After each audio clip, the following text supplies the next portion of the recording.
Welcome to this BI Quick Tip. For more background on the BI tool, please visit our Help Files website. In this video, we'll be able to see how we can use slicers in Power BI dashboards. Slicers allow you to filter the data shown in a dashboard. This video is mainly for consumers. From our Power BI homepage, we'll go to Apps. Then for this case scenario, we'll click on the Incident Management dashboard.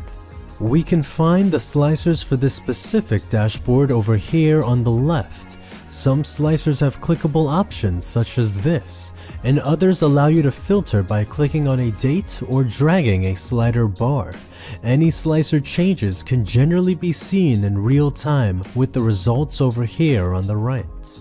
If you would like to clear a slicer selection, for this specific dashboard you can click the X button over here and it will remove the results for that specific slicer. In addition, if we ever have the need to make multiple selections at a time, we could hold down on the Control key and select what we need. Utilizing another dashboard, you may come across another scenario of using and clearing slicers. In this specific dashboard, we can see that the slicers are hidden, and in order to use them, we would click over here. To clear any slicer changes for this specific dashboard, we would click on the button over here and notice that this will clear all slicer changes made.